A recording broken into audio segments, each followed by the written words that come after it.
for G2 Esports, Perks, and to tank it, the evil stress. I was going to say, there was no way it's me that follows that introduction, so welcome to Desk Perks. Thanks. Thank you for joining us. A 1-1 versus Schalke just now. Can you give us a quick lowdown of how you experienced the series?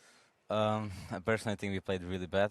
Like, game 1, we were equal the whole game, I think, or something like that.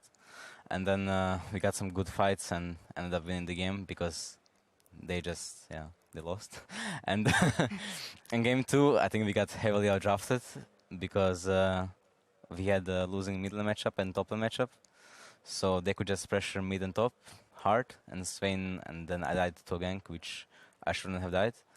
After they got mid turret, they opened up the map, and then we didn't have damage to kill them ever. Like, Swain was so tanky, and Olaf was so tanky, and they both have so much damage, and with Sivir and Karma speed, they just run at us, and I can't do anything, and Ezreal can't hit either, so yeah, I think we got pretty outdrafted. Outdrafted, but a 1-1 on that one. We are going to move over to our match of the week over here between two organizations with a lot of history, Fnatic and Origen. Let's start by talking about Fnatic. 4-0 last week against Schalke and Splice, establishing themselves as a top-tier team. They are in second, obviously, after you guys. What do you think of Fnatic's strength right now as a whole?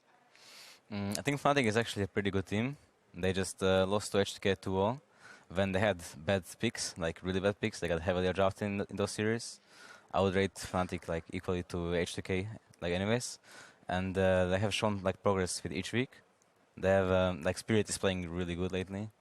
This split, he's been kind of carrying them, and Reckless is playing a lot better than last split too. So that's like what they got for them, you know. Whole lot of improvements for Fnatic. I also think drafts has been working very well for them, the improvements they made over the last couple of weeks. But let's get to the nitty-gritty. It's mid lane week. He's not here beside you yet. How's Febiven doing this split right now, Perks, in your opinion? He's doing good. I haven't actually watched too many Fnatic games because it's either in my game, in my time, or whatever. Yeah. So it's a bit unlucky. But sometimes I watch VODs, and he's just playing good. You haven't been watching a lot, but you have noticed that Spirit and Reckless are doing good. Doesn't want to give the credit. No. Yeah. Hey, he has the best KDA out of all mid laners. That's true, yeah. KDA means a lot, by the way. Yeah, let's take a look at Origen in this matchup. Last week, we thought things were going better, then they got 0-2'd by the Giants. They are now in 9th place above the UOL coming into this week. Perks, what needs to improve for them? For Origen? Yeah. It's hard to say because Pekka just basically rolls up to AD to help OG out. So I don't know how much time does it take for him to become a really very good AD, which right now is obviously not the case since he's getting caught a lot or flashing in, or he just thinks he's playing middle in Lissandra or something. You know? So for OG, I think they just need strong carries because in scrims they're actually really good. Like the early game is really good.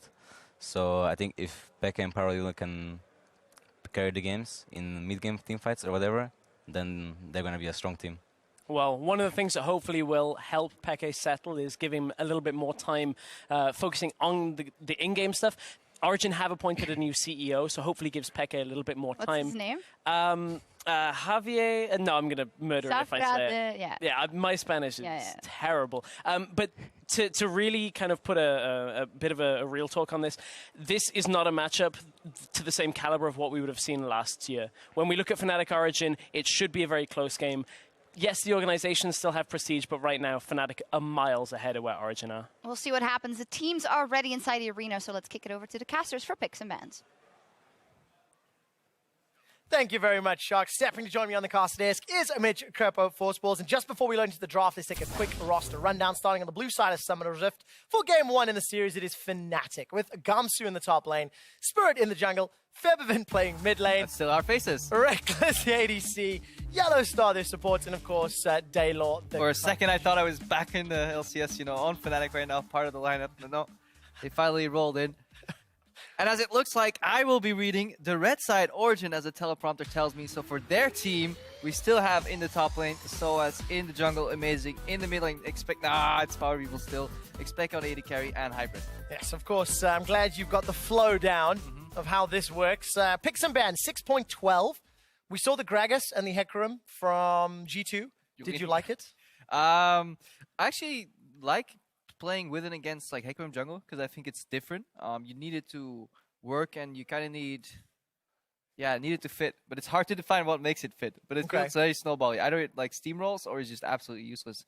What the biggest problem that we saw in that series where Hecarim was playing in the Gragas top was just the fact that Gragas was playing into Olaf and Steve had Olaf plus jungle attention, and then Gragas is not a happy camper. Definitely not. And that ended up resulting in a loss there for Expect and G2. We're jumping down to Fnatic Origin. In all 12 of the previous games, Origen have banned Ryze. 12 out of 12. This is their 13th game. Let's see if they do it again. Bard targeted towards Hybrid. Jhin targeted towards Reckless. Yeah, the Braum permaban has been replaced by a very early Bard in many cases, and then maybe a Braum. Recently, Jhin you have to ban against Reckless. If you look at his accounts, Reckless is one of those players that over-practices a single champion continuously. Like, he played Jhin every single solo queue game I've met or watched him recently, and he does phenomenally well on it. Same for Febiman, actually. He's been playing Zilean with mixed success, even admitting it in all chats, like, yeah, I'm still learning this champion. But then when he carries, it's like, I'm actually pretty good Zilean. So maybe it comes out today. I'll find out, as the next ban will be Olaf. Taking that one off the table. Going to allow Fnatic to get their hands on. So, in terms of what is still up, Vladimir comes to mind. Oh yeah, bunch of power picks, bunch of meta picks. There's just too much to ban out. If you look at junglers, you have like Gragas, which I just like seeing because of the hard engage component. But you have Alexa if you want to tank. You can still go Elise if you're the kind of the early ganker. So definitely a lot of options on the board. See, the only one that I would agree with is definitely get rid of Vladimir. And we'll find out if the teams agree. In terms of the Vlad, has been played twice by Febivan. Power of Evil's got his hands on it twice as well. And if Ryze is not the final ban here, it'll be the first time all split long for Origen. And it is not. So Nidalee, so Ryze is up, Vlad is up, Elise is up. And we didn't mention Nidalee, but you have to ban it against Spirit because Spirit is so good at outpacing and out-jungling his opponents while farming. He is getting to the level that Trick was in Spring, in my opinion. Trick and Spirit shared a very similar style, but Spirit just couldn't make it stick. But lately, especially if you look at their series against Schalke from last week, just look at the early game. The clean shot calling from Fnatic was such a joy to watch. The way they divided the strong and the weak side of the map and played according to it. And then Spirit moving in between all of that, just efficiently taking camps, joining for pushes, ganking. He was really optimizing his time. I think if you go back and you would pause the clock, it's like, okay, Spirit, right now you have 20 seconds to think about your next move. He would still make all those moves because he was thinking perfectly in real time as an Nidalee jungler, and that gives you CS advantages. And Origen last week, they had some good early game performances against Giants, but it was their mid game over-aggression that cost them. So this could be an explosive start. Karma, Gragas, there's the Gragas you're liking. Yeah, on the left side, we have the Vladimir first pick, you know, the S-tier mid laner that everybody's so afraid to play with and against. And then on the other side, Karma gets locked in early as the flex, and honestly, the S-tier support right now. So many teams are prioritizing Karma in their first rotation. So, does Power of Evil have Anivia in his playbook? Or do they have an alternative? In that midweek roundtable, we actually had a discussion around Anivia into Vlad, and the general consensus was teamfight's good, everywhere else, don't believe the hype.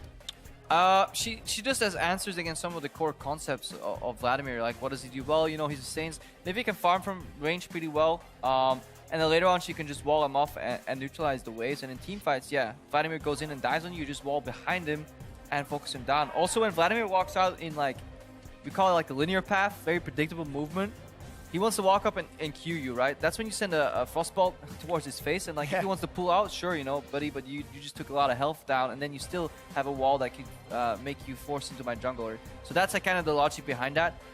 Eventually, Vladimir will out-sustain, but I think Anivia is a fine matchup if you get some help from your jungler. Yeah, I'm looking at Power of Evil's most played. Victor, Zio's up there. Some of the potentials. Nami Ezreal locked in, and both of your supports. It looks like Nami and Karma becoming your S tier, your top tiers. Yeah, just Nami's a good answer to Karma. We saw it from G2 as well. They finally got their hands on, I think it was Ezreal, Nami into Sivir Karma. Yep. And they really bullied that out due to the sustain advantage. Also just because I think Mithi and Sven were a superior 2v2 lane. Need to see what they pick up here. A range advantage on the AD carry will be very nice. So I really like the move over to Caitlyn, because now I think Caitlyn Karma can actually win this lane. Super skill matchup. Likely on the LCS stage, super far matchup. Yeah. Because nobody really will go to the lengths it requires to start winning in CS, because that exposes you to too many ganks for jungler, teleport, and the payoff is like, what, 10 CS? Yeah. As opposed to throwing the game. Not worth the risk, really. And what do you make of this Kassadin? Into the Vlad, got the magic shield, got the ability to get past Vlad onto the back line. So I guess it's a different approach to dealing with Vladimir. No, it's a pick we've seen come out. I don't remember where. So this is where I'd be very smart, but I think I've seen it in Korea somewhere. The only problem you have with Kassadin picks is that everybody goes like, but my wave clear, you know, what happens to my wave clear? But that's exactly what happens when you run a Kassadin comp. Like, you shouldn't look at that as a limiting factor. Origen will have to play like 1-3-1 though, because they're planning on putting Expecka in the mid lane, but Caitlyn is a really good mid laner, AD carry. Like, if you put her there, she can trap up, defend for herself. Karma can be around, double poke onto siege onto tower, so like, I think it's a good synergistic AD carry mid lane combo, something people don't often talk about too much. We'll find out if it works for Origen. 1-3-1 requires a level of communication and coordination that really we're not seeing a whole lot of out of Origen. Yeah, but Expecka's really good at the style. He knows how to play, and that's why also they're leaving the pick lane, the top lane here for last for Soaz. We see the Trundle come out. This is usually where you could expect a Gnar here, honestly. And then that way Origen just have to win the side lanes and survive in the mid lane. But Gragas, Caitlyn, Karma is a really robust 3-man combo. As long as you have one like hard tank in that 3-man combo in the mid, you can actually play 1-3-1 as long as you win your side lanes. And then actually Origen could have a nice composition here. With Fnatic, I like that they drafted some CC. We saw the hover on Kha'Zix, and it would be a horrible fit in this team comp. At least Trundle, a really strong 2-man unit that can start winning these top matchups, because they'll have to fight there. All right, so the last pick in here is actually Kindred. So the flex on the Gragas is something that we somewhat didn't expect. What does this make for the team composition in your mind? This kind of goes against all the concepts that I just talked about. Like, the 3-man combo in the mid lane is no longer robust. It can stay alive, I guess, but then it'll leave the fight on very low HP. The engage is now centered in their top laner, which feels like he needs to join the fights rather than win his lane on a side lane. I think Gragas does okay against Trundle, but I feel like Trundle will get the upper hand later on. Maybe if Soaz gets the snowball going, he can start influencing the fight. But I would have rather seen maybe a Gnar here in the top lane. Not going to be the case. Origen instead going to go for that disengage or that team fight presence in Gragas. And that, you talk about that, right? Disengage and team fight, but if you look at Origen's composition, they have no target hard CC, no really lockdown whatsoever against a rather mobile and kind of nimble Fnatic composition. And Origen have shown in the past that they struggle in those scenarios where it's like, can somebody stun this guy so we can kill him? Yep. And that doesn't happen, and then they're struggling. Well, we'll find out if they're going to struggle. For now, you guys have seen the team comps. It's time to see the solo lane standoff. I think I personally struggled a little bit finding the right synergy with our bot lane. For sure, Power Vivo has improved, but it's a team game right now. Like, if your team is not playing good, you're not gonna shine. People's down. Giants can clean up the fight. I mean, how can you really shine when you play only like control mages? Better than cleaning house, and that's gonna be the ace for Fnatic. I'm confident playing any champion at any time. Every mid lane has his strengths and weaknesses, and you just need to like look at him, at the pros and cons he has, and we can win against everyone. It's the mid lane week match of the week between European powerhouses Fnatic and Origen. But what a different start to the summer split for both of these teams. All right, let's jump into game. Flash teleport for Power of Evil on that Kassadin versus only the single TP on the side of Fnatic. What do you make of that, Crepo? To be expected, Vladimir really needs that Ghost to kind of speed himself up. Really, Crepo? You need Ghost? But yeah, he needs Ghost to speed himself up in the teamfights and stick to these targets that he's chasing once he gets the 12 from Rala S2. You rarely see a Vladimir run in with a teleport, because he's not going to teleport and land. It's like, spook, I'm behind you, I have a pool. You know, that's not what Vladimir does. PoE brings the teleport because he wants to join these side lane skirmishes and then later become a side laner himself. So we see a clear 1-3-1 versus, also a 1-3-1 with Vladimir on a side lane. But he doesn't have the teleport, because I don't think he'll be sitting mid with Reckless all the time in the mid game. All right, so mid game questions in terms of summer spells and lane assignments. But first Drake Infernal straight out the gates, and it looks like a lane swap being started by Reckless and Yellowstar.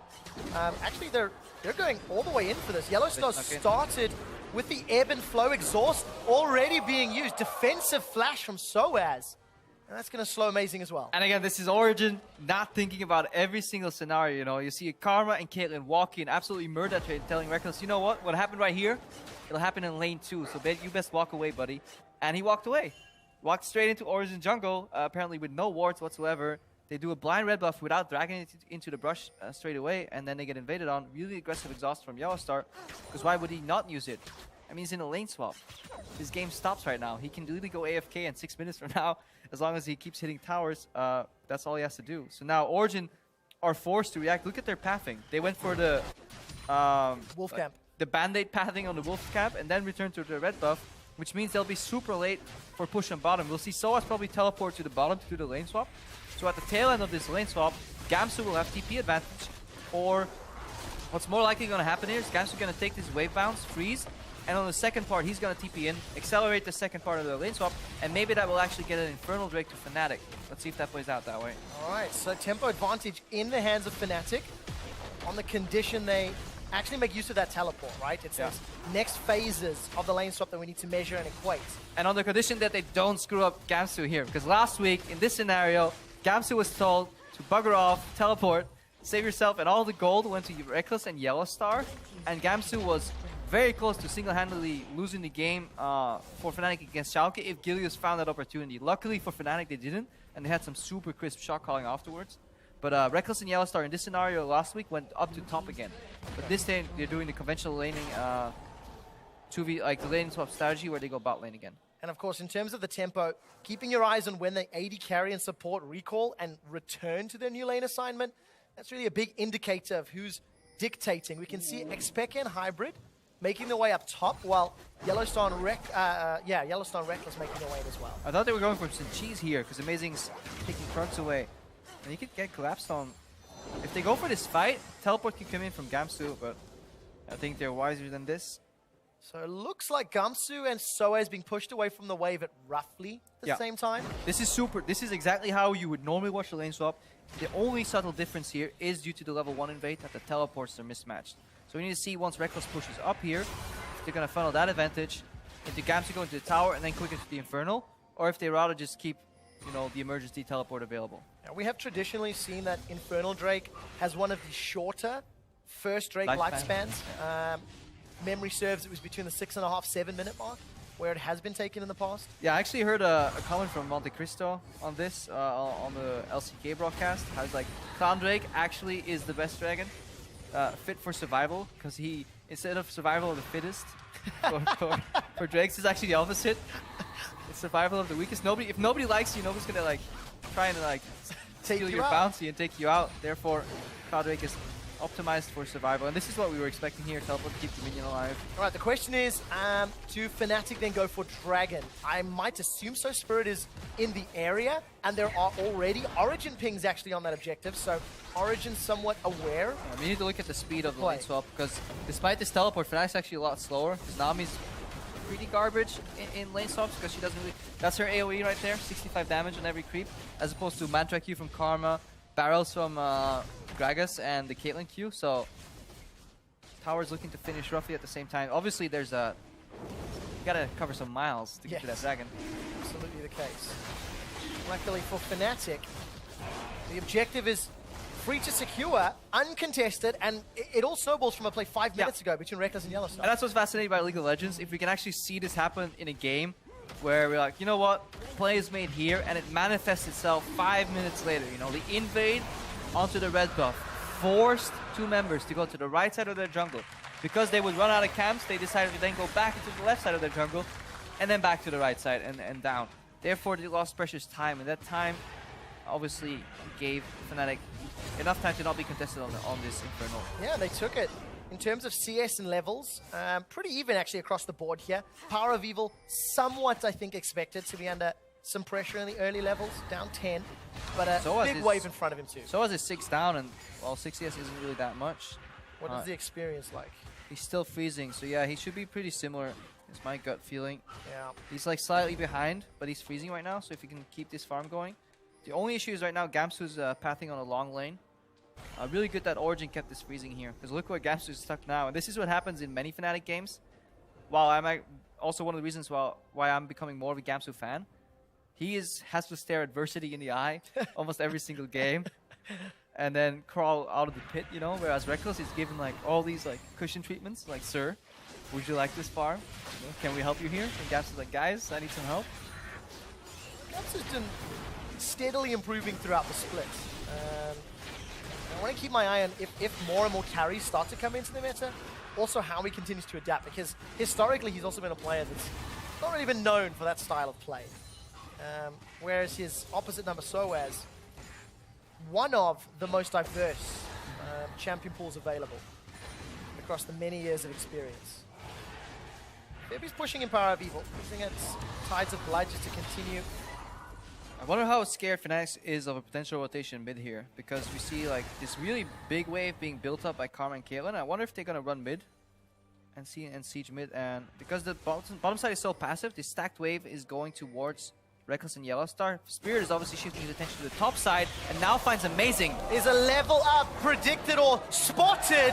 Amazing coming and easily picks up the kills, all from the vision. And this is one of Fnatic's strengths. They realize which side of the map is their strong side. Don't go playing aggressively on a side of the map where you have a super stacked wave. As opposed to Origen, Amazing walks into his jungle while his mid lane is pushed in. His top lane was freezing, so voluntarily pushed in.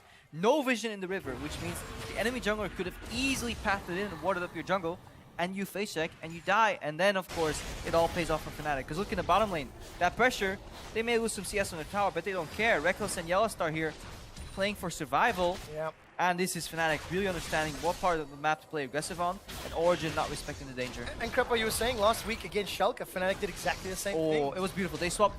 So they had the one phase in the game where Gamsu was slightly behind and Gilius could have killed him on the Shen.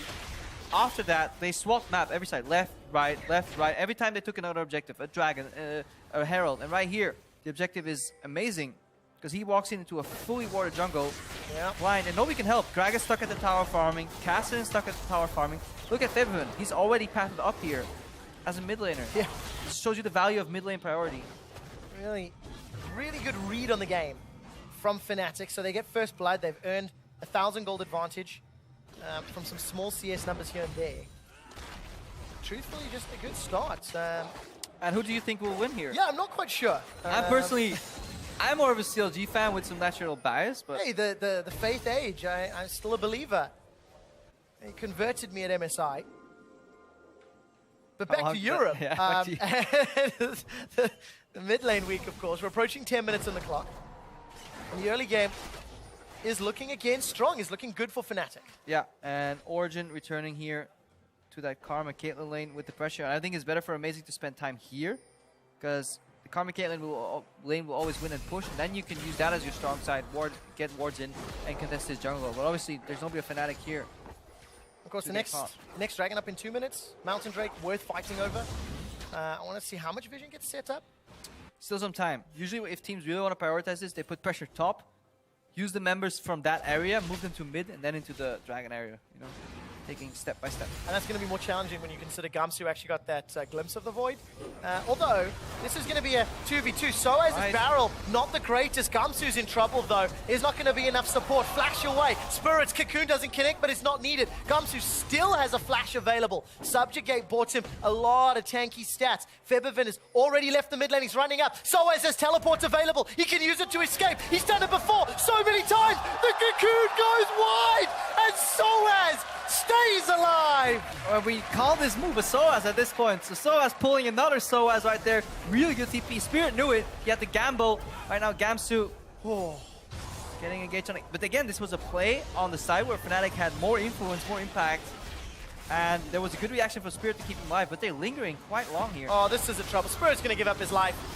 What can Fnatic take? On the bottom lane, Reckless and Yellowstar pushing up. But first kill secured to Power of Evil. That's actually could be impactful. Yeah, that's impactful because this Castle needs to snowball on the side lanes. Gamsu switching over here with the teleport. They really want to trade that entire play, the resources spent from Origen, into a turret, because it all started when Reckless and Yellowstar were catching this wave in the bottom lane. They pushed it out, They told their team to like, guys, back off. It's fine, we're pushing. All right, don't back off, whatever. Please don't die. But eventually they push the tower, Gamsu switches over to teleport, and now they can actually maybe go clear out some pinks or keep the area under control, but they look like they want to spend their money before they consider Dragon. Yeah, I think maybe they need to have yelled it in Korean. But talking about Power of Evil, he's already taking control of the side lane, as has Soaz, and Peke, the mid lane ADC, in the mid lane with Caitlyn. No, I like that really, that gank. Instead of just pathing to bot lane to try and catch that wave against the Nami and an Ezreal, he decided to make an aggressive play in the top lane because he still knew there was some time for that. Worst case, he had a teleport. I think to still maybe go somewhere else, or Soaz could catch that wave. That's the adaptation you need. Instead of just saying, okay, I will go bot, you go top. You will never surprise anybody, and that was very close to being surprised. However, they need to be careful because it was on their weak side of the map, so they need to proceed with the necessary caution. Yeah, got to read the state of the current game maybe a little more accurately. And it's so hard to do that with Fog of War. Like, it's so hard for me to figure out sometimes which side is like the preferential side to play on, and I have everything on my screen. Like, these guys don't see all these dots. You know, you're talking about everything on screen. Every time I look at the minimap, it feels like Fnatic have got deep vision. If you look around the right-hand quadrant, that's 1, 2, 3, it's like 4 wards in the river, and then one of them is just timed around. I noticed how 2 minutes ago you were talking about how Origen had set up their vision for Dragon already. Well, that's gone now. Fnatic switched it around at the right timings. Now, Spirit's right there on that Dragon. They isolate objectives. They match the minion waves especially. And nobody's contest. So Dragon number 2 at 13 minutes, secured up easily by Fnatic, because I think the vision allowed them to start this safely. Yeah, vision and minions, because side lane, like top laners or mid laners now on the side lane, they're so busy clearing out these waves. Also, Fevin is just always pushing in his mid lane. Like, it's not like they expect he can step out. Well, mid lane being pushed. I think this is a mid wave. Yellow Star costs the title. Bubble flashed away from Peke, stays alive. Fevin actually flashed forward, maybe a little too eager. That's how he gets chunked some more. Bit of a mistiming on the bubble there from Yellow Star, leaving a couple of frames there where expecting can flash, but the pressure is good. It forces them off the tower, and look, Power Evil is still pushing on the side lane. This is a good hold though for Origen, because right now, on the back end of that play, they can get the aggression because their side lanes are pushing right now, and now they have the momentum because this kill failed. What do Origen do with it? This is the key. Invade blue buff seems to be step number 1. Number of pink wards in the inventory as well, so it can also set up some good vision control. And there is a sentinel to secure. Yeah, this is where it's really sad for Hybrid that he's out of Sightstone wards, because he could have just dropped like 3 super good wards right there. Yeah. 1 at blue buff, 1 at the right brush, and suddenly your top laner is under perfect vision, and he can push as far as you want, really at the limits of what you can do in the 1v1. It's actually one of the limiting factors recently. Back when 1v1 was super popular, we had, well, ward slaves as support for one. We had junglers with like Oracle. I lasted a long time. Yeah, we had double sidestone meta, you know. Junglers right now have somehow managed to convince the world that sidestones are bad. So supports take the brunt of that vision, and we only have 3 or 4 wards. We can't ward both sides of the map, especially not when people realize that we die very quickly. Yeah. So vision is a really big limiting factor in 1v1 right now. And I guess prioritizing how you use the limited wards you have will separate the good 1-3-1 teams from the great. The last one is literally you Golem being Golem. It's like my precious, like you gotta make it count. If you hand it over, it better be for someone. Right, 15 minutes in, 1-1 in kills, 3 towns to 2. Fnatic still in control. Despite giving up 1 kill by Spirit, I don't feel like they've had any big missteps. You know, used their comps well, applied pressure in the right areas. They're very similar to H2K or Spring sometimes, Fnatic. They go for the right move, which means the one with, you know, worst case you go even if your opponent makes a mistake. Like low risk, low reward? Yeah, something like that. Low risk, like medium reward, because you're always even with these type of plays that they go with their lane assignments. But you'll never surprise somebody. Like the Cassidy move to top where suddenly he jumped on the Gamsu. That is like an atypical move for Fnatic. Like they keep doing the correct assignments, and then if somebody passes into the wrong side of the map, like amazing into that jungle, then they capitalize. Well, what about Spirit in the jungle? Soaz actually uses the barrel to clear out the wave. Body slams forward. Has a teleport to escape if he needs it. Might not need it. Bubble into tidal wave. Soaz gets dunked. I love it when they highlight what we were talking about. Soaz is in the same position that Gamsu's in. Guess who's dead? Because they're making a mistake trying to defend the tower, while his team is doing the exact same. Like, if you're undergoing a play, if you're getting dive, though 4v1, or 1v1 as Spec is going down. Yeah, Febiven's gonna look for one last auto. Takes a kill. Right, what does this mean? Origen, a few more hits. They haven't got the tower. Yeah, they need defense though. It was good for Gamsu to back off, but eventually he needs to step up and hit those minions because almost inhibitor tower goes out. But here's Fnatic coming in with reinforcements. Yeah, they have indeed. Gamsu's still got Subjugate available. Tidal Wave's not available though. So Fnatic take the inner top, the middle outer at the cost of 1 turret. Yeah, 1 turret, and they take Soas's life. And of course gives them a substantial lead at 3,000 gold. Yeah, and that's the difference that we were talking about. Fnatic, they make this move. Origen can make that move too. They can also go for a bottom and we can trade. But if the Origen slips up at any point in making these moves, Fnatic is ready to punish. Here, the slip up was honestly Soas trying to defend the wave he couldn't, and he ended up paying the price for it. He died. So Fnatic get a nice little bonus on their play. Yeah, paying the iron price for that attempt at defense. It's not how it goes. I've been like playing for this so many times, I now have to correct you. It's the wrong use of the iron price. Can you explain it to me then? I mean, if you pay the iron price for something, it means you kill somebody for it. So like technically, the bounty, like Fnatic paid the iron price for the bounty because they slaughtered Soas, they slaughtered the turret, and they've been doing like murdery moves. Thank you for correcting me. I'm glad I am. You don't know the wrath of like angry Game of Thrones fans. Oh, a Song of Ice and Fire fans.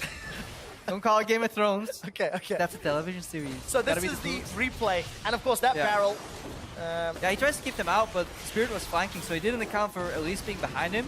So he tries to solve that by pathing forward. Obviously, he gets caught out. Yeah. It's just a defense. Look at Gamsu posturing much more defensively. And then Fevin's like, I'm a mid laner. You were a mid laner, but you're now an AD carry.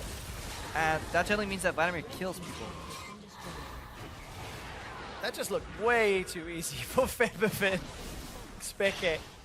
Maybe disrespecting the amount of damage a Spirit Visage Vlad could do if given enough time. Origen have set up a little siege in the mid lane, decent enough traps, decent enough side lane vision as well, so they shouldn't get surprised. Power of Evil might be though. He's standing right next to Gamsu. Oh, that was disappointing. I thought a fight was going to happen. But Yeah, no. Gamsu just wants to not die and farm. no, I get excited more than I should. Regardless. Probably a good thing. Maybe. The opposite gives you more problems. Cocoon here on Expect It. Bubble from Yellow Star. That's what I'm looking for. Not going to get in range to pick that one up. And Pekka had flash and heal, so it would have been a challenge to land. But look at Fnatic. Grouped up, setting up vision, literally the second Dragon spawns. Yeah, because we saw Origen playing with deep vision on enemy blue, but there's no Baron to fall back into. Fnatic, they have the right part of the map in mind, but they get their pickings because there's always pressure in mid lane. Febiven will always win that 1v1 there, and Reckless is still fine playing on the side lanes. Whereas Origen, they can't keep their Cassidy in the mid lane. They're putting it on side lanes because Caitlyn doesn't play that well on the side lane herself. So, for nice composition, not only do they snowball decision making, their lane assignments are better, and they're just taking really big control of the game because they're way farther ahead than the gold indicates right now. Yeah. Traditionally, you know, Origen are down at 20 minutes, but it's traditionally only 400 gold. Usually they have a stronger early game. Usually they go toe-to-toe with their opponents. Now they're like 4,000 gold down. And Fnatic have got 3 dragons already, 3 kills, 5 towers. Unless Power of Evil's casted in, Yeah, they need picks. goes off, I don't see Origen getting back in this game. Picks are double teleport, so we need to look for any deep like wards that are not spotted by Fnatic, Sweeper, not spotted by Spirit somewhere if he has the buff from the Raptors, and then they need to capitalize on that by flanking. You know, Gragas E-Flash, Cassidy jumping on a single target. They can isolate some targets. They can blow up Yellow Star, Reckless, even Spirit if his Repel is on cooldown. And that's what Origen's looking for right now. But they can't really buy time with that 3-man combo in the mid lane. We talked about that earlier too. Like Kindred, Caitlyn, and Karma all want to wait for somebody else to get hit. Like you can categorize a champion whether he wants to get hit or wants to wait for somebody else to get hit. Gragas is a champion that doesn't mind getting hit. Like Trundle is a champion that doesn't mind getting hit. But like all these other champs, they're waiting for somebody to take the heat, which means they'll walk backwards. Because nobody wants to get hit. No, And you're not. Yield the pressure. And that's exactly what happens if you get hit. Bubble, Tidal Wave. Amazing's got enough time to put Lamb's Respite. He's going to get the heal, I think. Forced to flash away. Reckless gets the kill. Gamsu's TP'd in. Throws down the Pillar of Ice and chomps Hybrid where he stands. Pekka's running for his life. Flash and heal. Stands to fight one last time. There will be at least a reply kill onto Yellow Star, but it doesn't mean a thing. 3 for 1. Reckless is not done. Yeah, very clean and crisp here for Fnatic. A play based around Vision, forcing a face check. Immediate punish here from Yellowstar. He eventually goes down, but sacrifices his life. So Origen go down. 3 kills, only for 1. They're now teleporting in with Power of Evil here, but the Dasher is already down. Quick shot. Double TP just to watch Baron get killed? Now, the only option that Origen had to find picks and get their way back in has been removed. So this has been eliminated. So now Origen have to play back and defend the siege, and it's going to be incredibly hard because Fnatic can actually split up now, divide the lanes with these Baron buffs. These champions have a very hard time clearing waves. Obviously, their composition was never meant to be put into a position like this. Look at it, Spirit, unseen in that brush. Amazing first. Why is Soaz not face checking here? Where's the communication? Soaz was literally in front of him. He could have barrel checked. He could have done anything. He could have walked in because, again, you know, in layman's terms, Soaz is the one that should get hit here, but his jungler is face checking on a champion that's not designed for it. So Origen, they're really not approaching the game plan as a unit. They're very making fragmented individual decisions. And Fnatic, they always have a goal in mind, so they are working as a unit and they're punishing accordingly. Origen maybe not aware or disrespecting the vision that Fnatic have for the second time. Amazing thinks he can walk in his jungle, and simply not the case. All right, under siege is this inner turret. Fnatic not able to take this one just yet, playing with a level of respect. And Fnatic not going to back away, using this Baron to its full potential. Yeah, and Spirit is actually playing double vision duty here because he also purchased the Sightstone. So that's why Fnatic is making all these picks, because they have so much more to work with.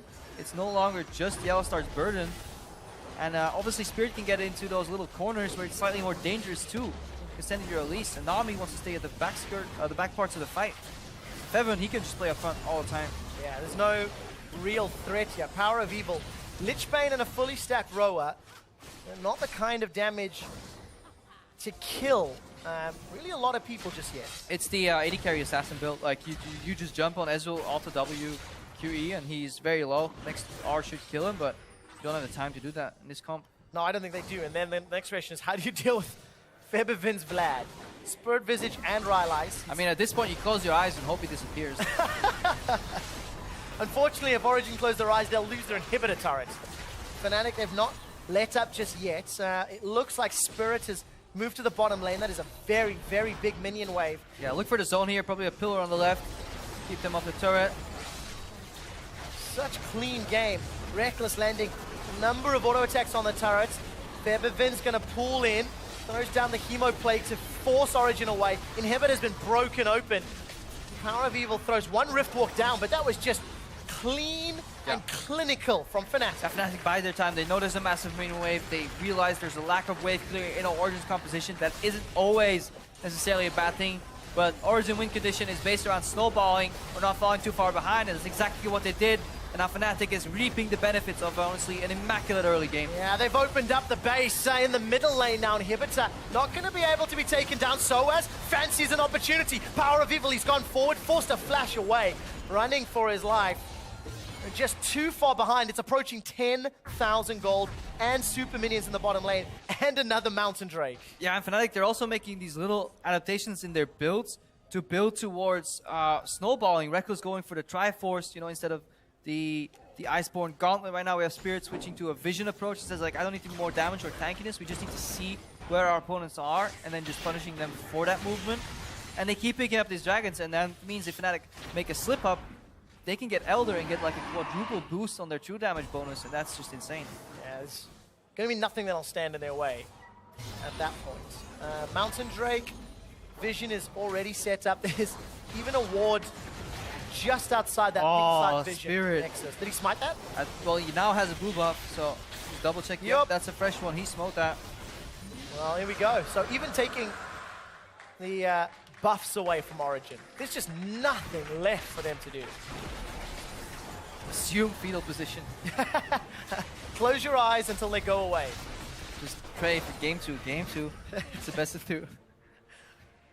Well, Fnatic now regroup towards the middle, top half of the map. Only one inhibitor turret still remains.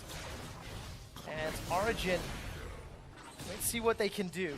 Like every single member here has an item up on their counterpart, it seems. Yeah, there's just so much more damage and survivability for Fnatic to make use of. We're only 26 minutes into this game. This is the level of control not used to seeing. Soaz gets chunked out after Spirit lands a very good cocoon. Inhibitor's not really been focused though. Subjugate, I think, was thrown onto Peke.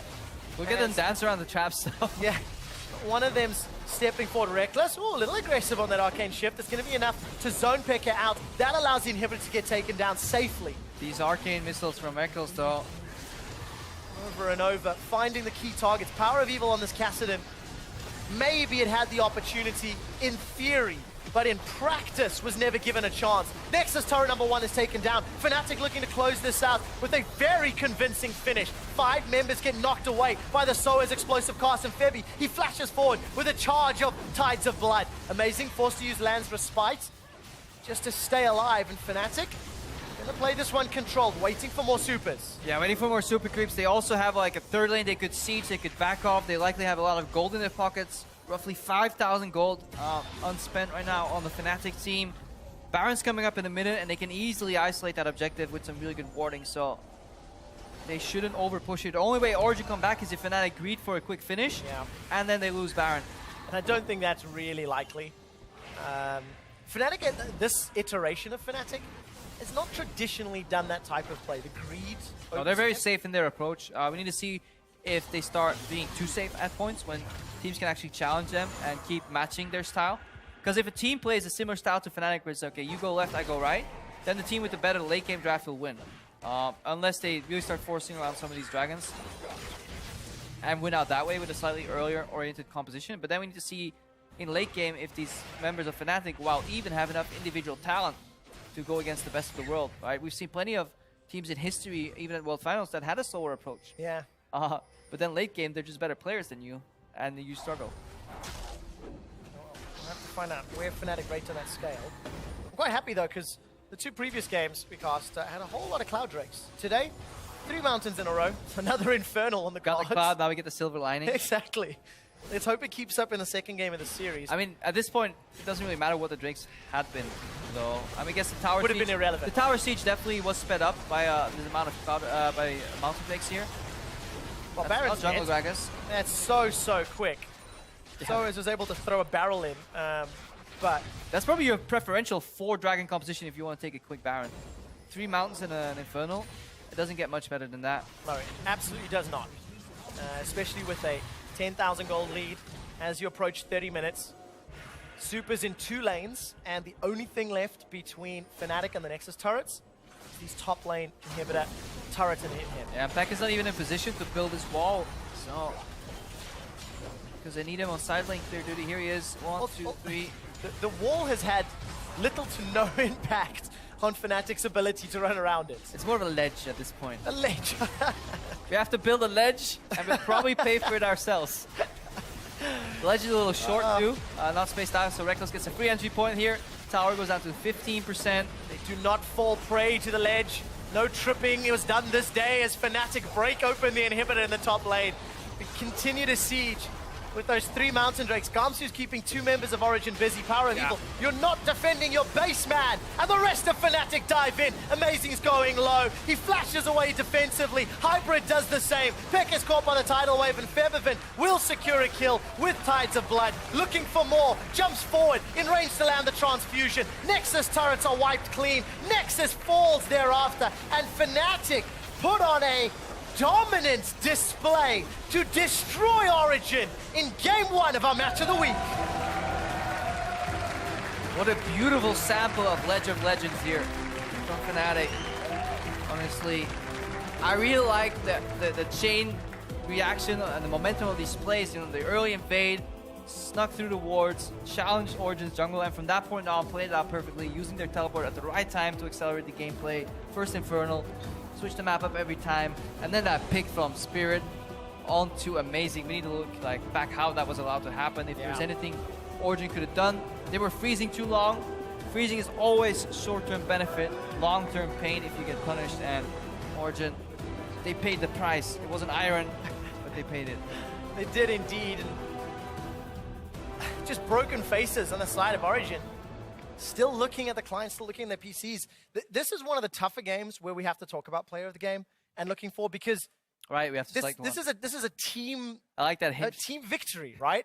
I'm trying to get the creative juices flowing here because I don't It's like know. right after when we go off air, somebody buzzes us and asks us I know about we player have of the to games. we have to nominate a victor, and this is one of the times I want to say like shot caller, like who. For me, it's probably Spirit. I'll have the open discussion Oh, here. you great! know? Thank you very much. I'm looking for some advice. Yeah, no, I think Spirit will be okay because his picks were fundamental. Honestly, it's down to his shot calling.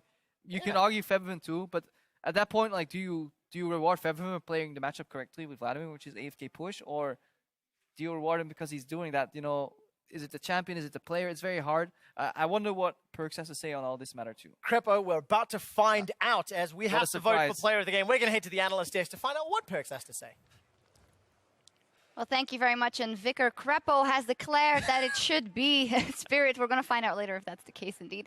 But we do have Perks here. So let's talk about the picks and bans. We had a lot to say about the last pick, so maybe let's start with the mid lane matchup. Obviously, Vladimir versus Kassadin, Febiven versus Power Revival. What did you make of it? Vladimir is just an overall really OP pick right now, so it's like first pick on every blue side, but Kassadin is supposed to have like a free laning phase versus Vladimir, so you can scale and then you can beat him on split push. That's like why they picked it in LCK as well. So it was like okay pick by them, but then they had Gragas, which is like top priority jungler right now, and they decided to put Gragas top and pick Kindred, even though Kindred is bad versus Elise in early game, and honestly Kindred is kind of useless versus their champs, and Gragas top gets fucked by Trundle really hard on lane and on split push. So basically Fnatic had a 1-4 comp or 1-3-1. They would have both winning silence if Trundle goes versus Kassadin, because Kassadin cannot do anything versus Trundle. So I think they got outdrafted and outplayed. So. Yeah. And it's so frustrating because there were options available, especially when you look at Origen. We know Amazing loves playing Gragas. They could have picked something like a Gnar in the top lane. We were all talking about picks and bans during it as we went. And Deficio, one of the comments he made right towards the end of the game was, I look at this Origen comp and I don't even know how it was going to win. Yeah. Well, maybe Gnar gives you a little bit more on the side lane. You've got the Kassadin for the other. Maybe it would have been better, but nevertheless, Origen flexed, put the Kindred in the jungle, and it just did not work. Did not work. The draft not great, and then do what you always do versus Origen, as we see them there on the screen. Pick on Soaz. Yeah, pick on Soaz after you punish the Kindred as well. We wanted to take a look at just a couple of the early plays that really set this game up. So the first blood was in the jungle. This is where we were talking about Elise getting picked off. And in this situation, it's like, look, mid lane's already getting pushed in, top lane, that kind of scenario for you, Perks. When you look at that and your jungler just dies in the jungle, how do you kind of recover from that? I mean, that was really good by Spirit because he knew the lane's the pressure, so he walked in and put a ward on the raids. And then he saw that he was walking in and just one-shot him with Red Smite. So it was a good play by Spirit.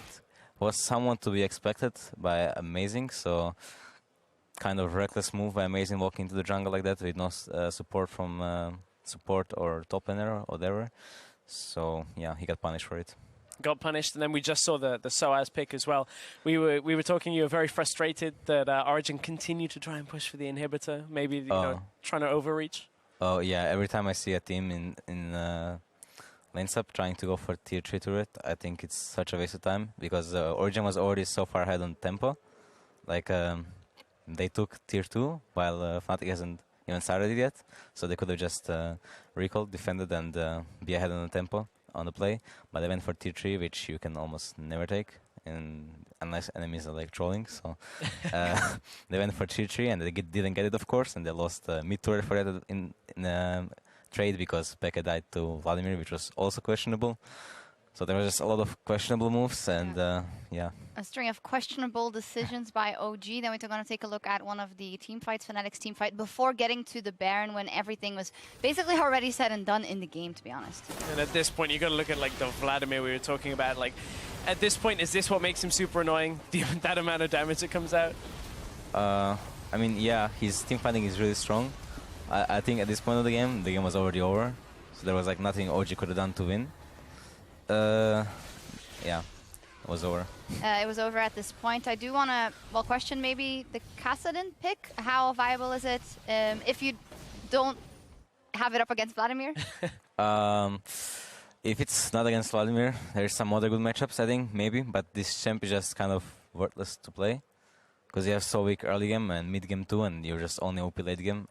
You're good on silent if you play versus like Lissandra maybe. That was like picked before in playoffs. So I think the champ is not so strong, but in LCK they did good with it, and LPL, so maybe it's actually good. Or EU's bad. Or EU is bad. Yeah, that could be it. One of the above. We'll find out later. Player of the game, though, Spirit, as we had Origen it already. Spirit, incredibly strong jungler, and well, he's been doing very good this season so far. How would you rate him compared to your own jungler, Trick? Well, I think Trick is the best jungler in Europe, in the West for sure. So I think Spirit is maybe somewhat close to it. He's been playing a lot better this split than he was last split.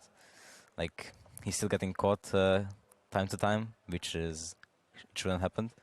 But he's playing really aggressive early game, and he's like winning Fnatic. Every early game Fnatic has won, it was because of Spirit. So yeah, he definitely should get the credit he gets. In this one also, Fnatic 1-0 up over OG. And now to check in on the series in the LCS studio, let's send it over to Sifa. All right, thank you so much, Efya. And of course, yeah, as Fnatic and Origen are going head-to-head, Roccat and UOL are going toe-to-toe on the opposite stream. And as they gear up for Game 2, we're going to take a look at their first game. This one started off pretty slow. Both teams just content to farm it out in the first 10 minutes. But action in the top lane happened pretty quickly. You can see full use of the Roccat composition here as they combine the Hecarim mobility with Tashen to secure this first quick kill pickup. However, what we won't see at the end of that kill is that it is traded back, and after a pretty bloodbathy kind of trade on picks, you will finally get a winning fight here as the Trundle is just able to easily rip through this Roccat lineup, and from there, honestly, Vizicsacsi just gets out of control.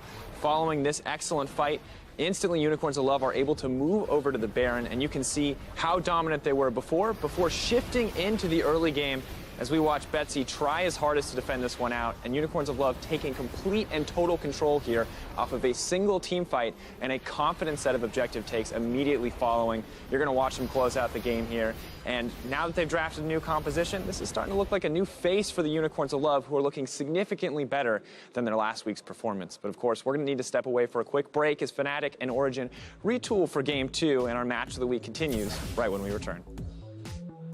My hands are so cool. Baby, your hand put on your pants. In my pants? Put in your... Yeah. Shifting his attention to the top side, and now finds Amazing. Is a level up predicted or spotted? Look, Gragas. Look this guy. Look.